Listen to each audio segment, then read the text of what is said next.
오늘도 사순절 네 번째 주일을 성수하며 주일전을 예배하는 성도님들에게 큰 은혜와 축복으로 함께 하시길 바랍니다. 어느 교회에서 사순절이 되면 우리가 보통 하듯이 한 가지 자기가 좋아하는 것을 금하기 운동을 했답니다. 그러니까 어떤 분은 텔레비 시청을 줄이기로 했고, 어떤 분은 인터넷 사용을 줄이기로 했고, 어떤 분은 자기가 좋아하는 고기를 안 먹기로 하고, 어떤 분은 커피를 안 먹기로 하고, 기호식품이라든지 여러 가지 좋아하는 것들을 한 가지를 좀 사순절 기간 동안만이라도 좀 줄이고 주님 앞에 집중하자라는 운동을 했는데요. 그런데 또한 그 교회에서는 그 구역이 우리 교회처럼 일주일마다 또 매일마다 성경을 돌아가면서 읽고 또 읽은 것을 교회에서 이렇게 구역별로 합산을 해서 주보에 소개를 했답니다.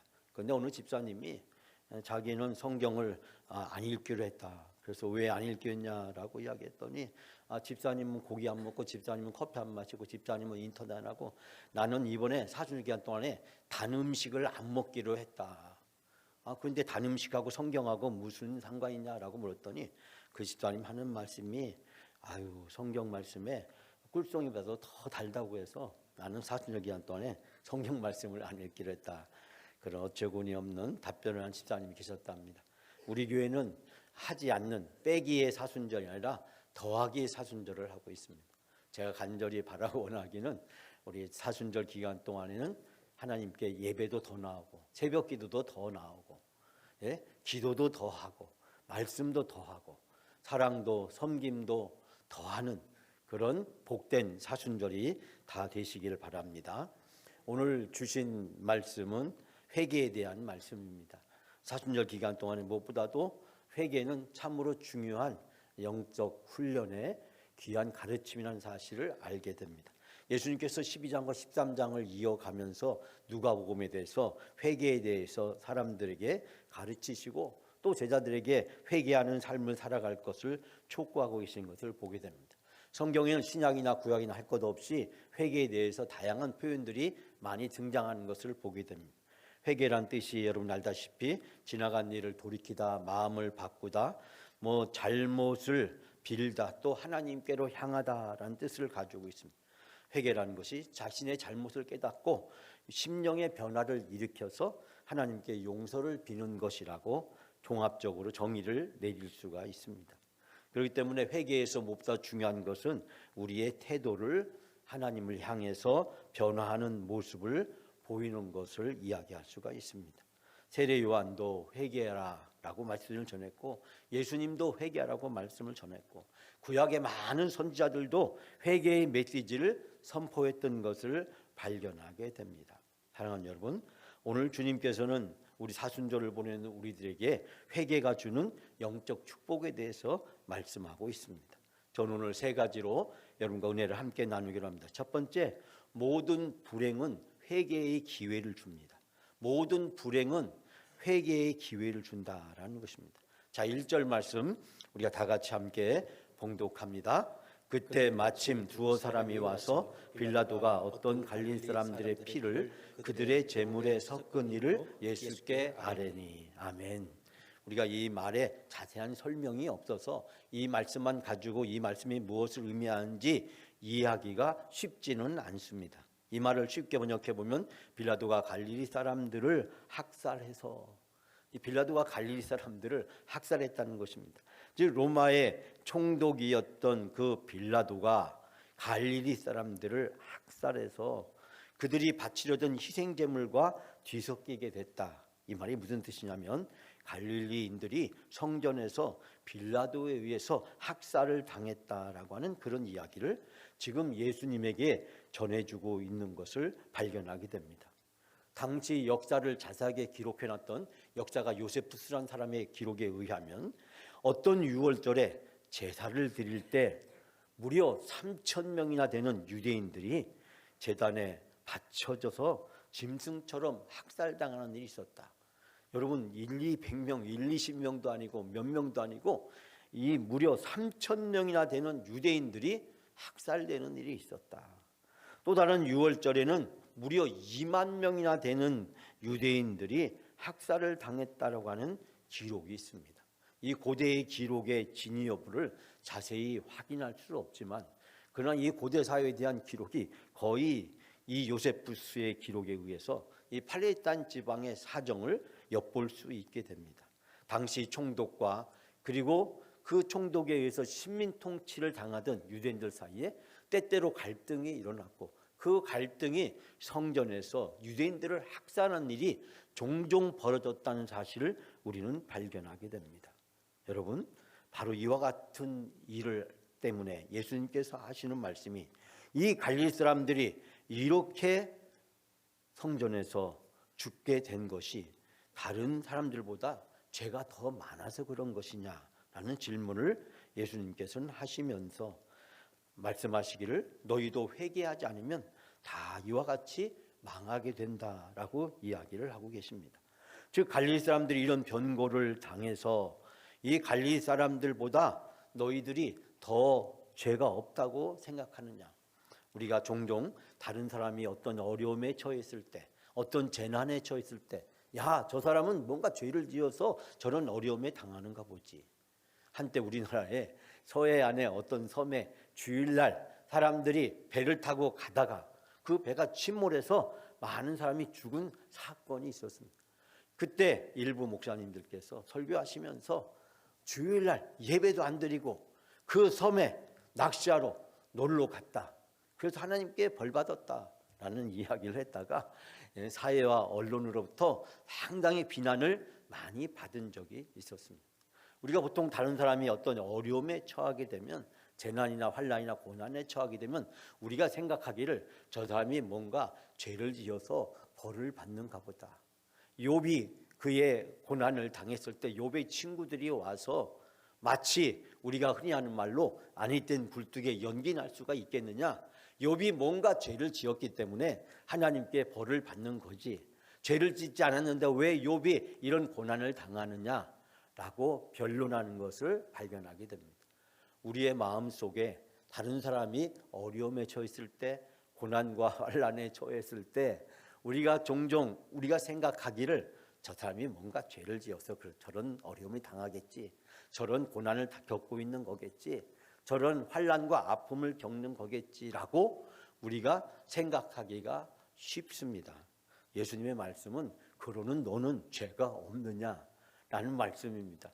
왜 너는 그것을 상대방의 죄를 보면서 내 자신의 죄는 발견하지 못하느냐라는 것을 예수님이 지적하고 있는 것을 발견하게 됩니다.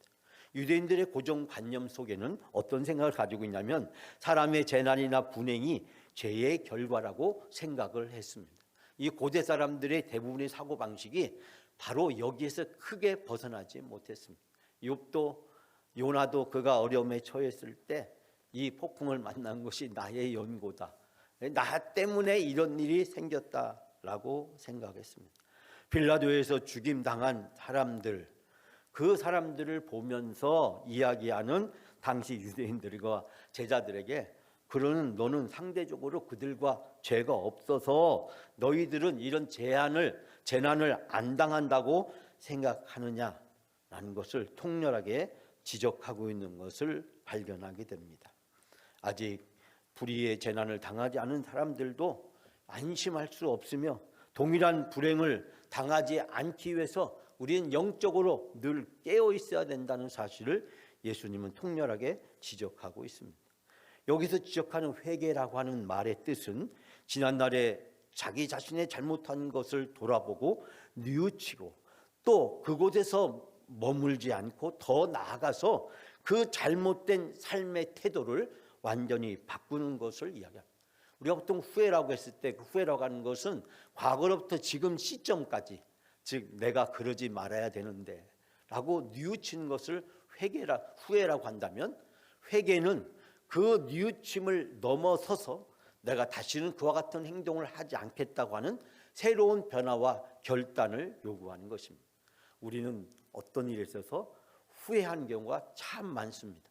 그러나 그 인간적인 마음에서 빌어지는 후회가 회개의 단계로 나가야 되는데, 회개의 단계로 나가지 못하고 후회에서 멈춘 경우가 참 많습니다.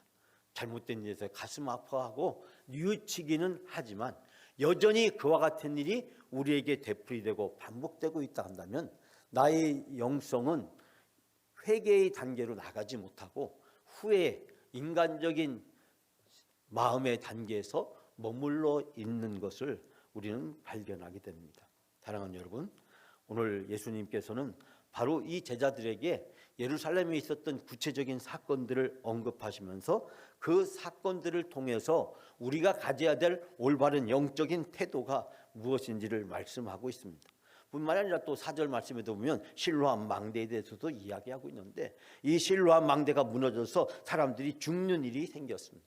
당시 이 실로암 망대는 유대 총독 빌라도가 성전 창고에서 불법으로 탈취한 자금으로 건축한 수로의 일부였습니다.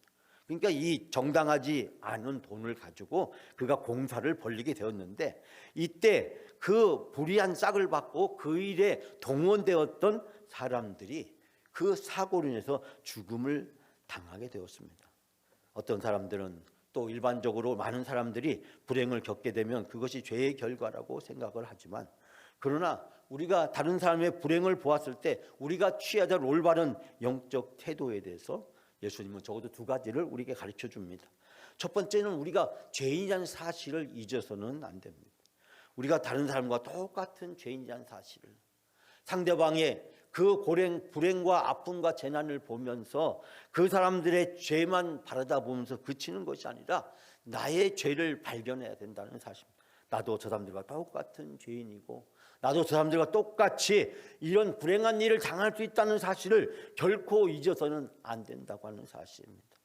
또 하나는 그 사람들의 그 모습을 보면서 그 사람을 판단하거나 정죄하지 말고 도리어 나의 죄를 깨닫고 회개하는 모습을 가지라고 하는 것입니다. 나도 저 사람과 똑같은 죄인이고 나도 저 사람과 똑같은 죄 때문에 저런 어려움을 당할 수 있고 그렇기 때문에 저 사람들의 어려움을 통해서 내가 하나님 앞에 회개할 수 있는 기회를 가지라고 하는 것입니다. 다른 사람이 어려움을 보면서 그 사람을 향해서 판단하고 정죄하고 심판하려고 들지 말라는 것입니다. 예수님께서는 종종 사람들에게 누가 누구를 심판할 수 있느냐, 심지어는 가늠하다 붙잡힌 여인에게 너 중에 죄 없는 자가 돌로 치라고 이야기합니다. 너희들도 똑같은 죄인이 아니냐, 죄인이 죄인을 심판할 수 있느냐라고 예수님은 직설적으로 묻고 계십니다. 그럴 때 사람들은 자기가 죄인임을 깨닫고 그 자리에서 다 물러갔다는 사실을 발견하게 됩니다. 하나님 앞에서 모든 사람은 다 죄인이기 때문에 설령 죄로 인해서 실수로 인해서 허물로 인해서 자기의 문제로 인해서 어려움에 다른 사람이 겪는다고 할지라도 그 사람을 판단하거나 심판하거나 정죄하지 말고 나의 죄를 살피고 나의 죄를 회개하고 내가 영적으로 하나님 앞에 나를 바로 세우고 더 가까이 나가는 기회로 삼으라고 예수님께서는 말씀하고 계신 것입니다. 고난과 불행은 우리에게 회개의 영적 축복을 누릴 수 있는 좋은 기회를 제공해 주는 줄 믿습니다. 역사적으로 자연에서 다른 사람에게서 일어나는 재앙과 어려움과 아픔을 통해서 우리가 우리 자신을 살피고 하나님께 더 가까이 나가게 될 때 하나님은 우리에게 더 큰 은혜와 복으로 함께해 주시는 줄 믿습니다. 두 번째는 열매 없는 무화과 나무는 우리의 자화상을 이야기한다는 사실입니다. 여러분 6절 7절 말씀 다 같이 함께 봉독합니다. 이에 비유로 말씀하시되 한 사람이 포도원에 무화과 나무를 심은 것이 있더니 와서 그 열매를 구하였으나 얻지 못한지라. 포도원 지기에 이르되 내가 3년을 와서 이 무화과 나무에서 열매를 구하되 얻지 못하니 찍어버리라. 어찌 땅만 버리겠느냐. 아멘. 우리가 여기서 이해할 수 없는 것은 무화과 나무가 왜 포도원에 심겨졌을까라고 생각할 수 있습니다. 물론 과수원에 한 종류의 나무만 심지 않고 여러 가지 과일 나무를 종종 심는 것을 발견하게 됩니다. 그것은 주인의 뜻에 의해서 그와 같이 나무가 심겨진다는 사실을 발견하게 됩니다. 그런데 여러분 3년 동안 주인이 이 나무에서 열매를 맺기를 기다렸지만 그 무화과 나무에서 열매를 맺지 못했다라고 하는 것입니다. 여러분 과수원지기는 최선을 다해서 그 나무가 열매를 맺기 위해서 노력을 다 했습니다. 그래서 주인의 뜻을 이루겠지만, 그러나 그 무화과 나무가 열매를 맺지 못했을 때 주인의 준엄한 심판이 선포되고 있는 것을 발견하게 됩니다. 열매를 맺지 못하는 나무. 우리는 이 나무를 보면서 다른 사람을 바라볼 것이 아니라 우리 자신을 봐야 됩니다.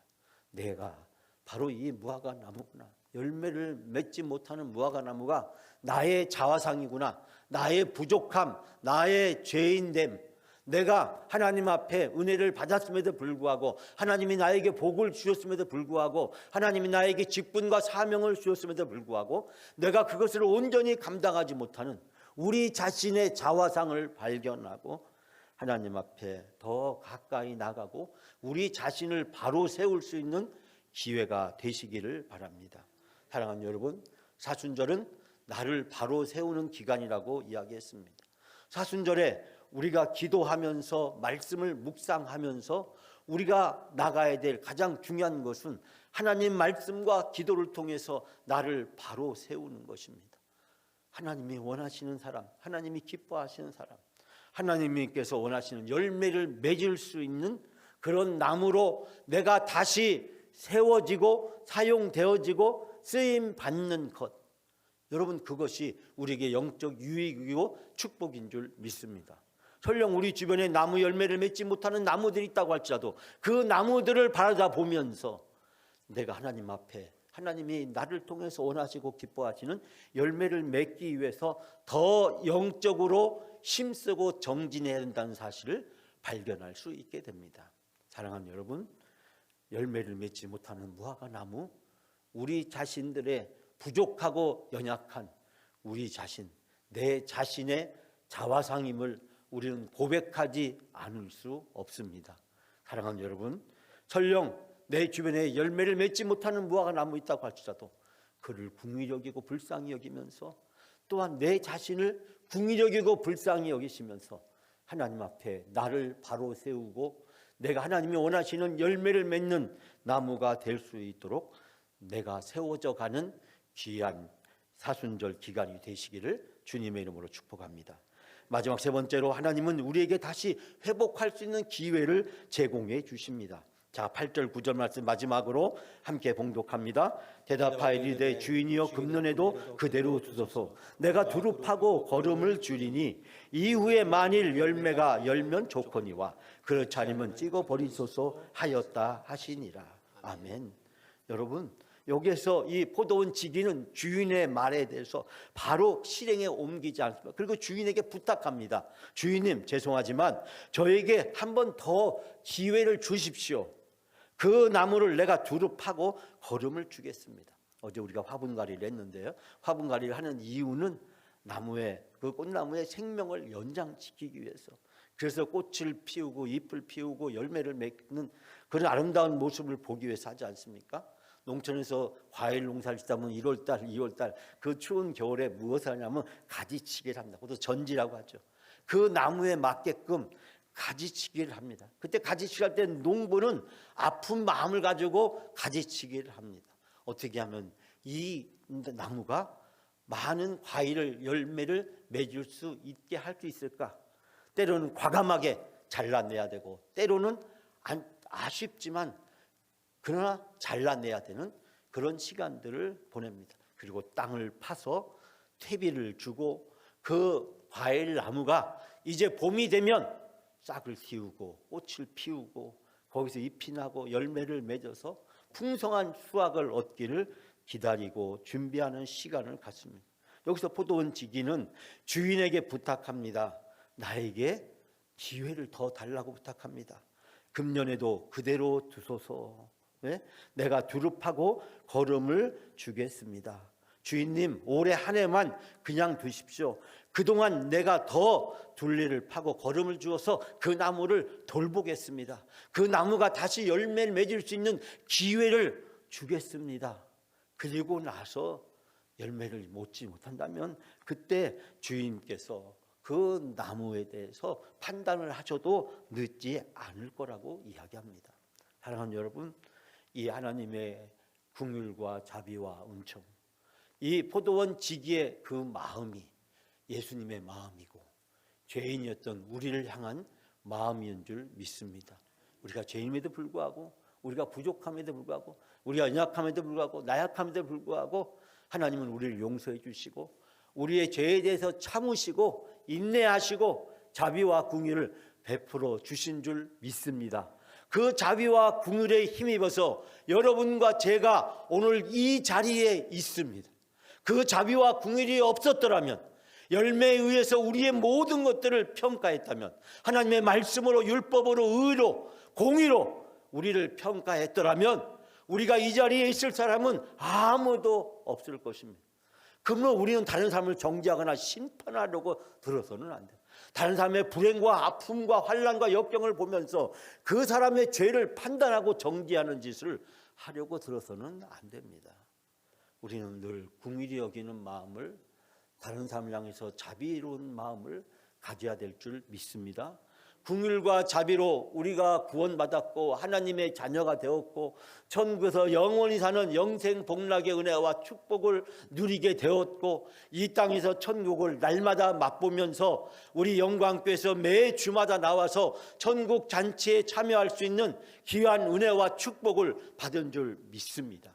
세상은 죄를 밝혀내고 죄를 가지고 사람들을 정죄하고 심판하지만, 그러나 우리는 용서하고 사랑하고 하나님의 자비와 긍휼로 다른 사람들을 세워져 가는 것이 바로 천국 공동체, 교회 공동체의 아름다운 모습인 줄 믿습니다. 오늘 하나님의 자비와 은혜를 간절히 구하는 이 포도원 지기의 마음이 여러분의 마음이 되어주시고, 우리 주변에 사순절을 보내고 부활절을 향해 가면서 아직 예수 그리스도를 알지 못하는, 예수 그리스도를 알지만 온전한 천국의 기쁨과 구원의 감격을 누리지 못하는 우리 가족과 우리 이웃들과 그리고 우리 주변에 있는 많은 사람들을 초청할 수 있는 긍휼히 여기는 마음을 달라고 기도하시는 여러분이 되시기 바랍니다. 이번 부활절날 그 부활절 감격과 기쁨에 우리 가족을 초청하고 우리 이웃을 초청하고 우리 친구를 초청하고 주변에 천국의 그 기쁨과 감격을 함께 누려야 될, 그래서 영원히 천국의 소망을 함께 참여하며 누려야 될 그 사람들을 향한 긍휼히 여기는 마음, 자비를 여기는 마음, 불쌍히 여기는 마음이 여러분의 마음이 되시기를 바랍니다. 사순절을 보내면서 무엇보다도 주님께서 우리에게 원하시는 마음인 줄 믿습니다. 하나님이 우리 교회를 어려움으로부터 구원해 주시고 건져 주시고 문제가 해결될수록 도와주셨습니다. 한국교회가 어렵고 또 모든 종교들이 어려운 오늘의 시대지만, 그러나 하나님은 우리에게 회복의 은혜를 베풀어 주실 줄 믿습니다. 나를 회복시켜 주셨듯이 하나님이 우리 교회를 회복시켜 주시고 한국 교회를 회복시켜 주시는 놀라운 은혜가 이번 부활절에 임하도록 간절히 이번 사순절 기간 동안에 기도하시고 함께 하시는 여러분이 다 되시기를 주님의 이름으로 축원합니다.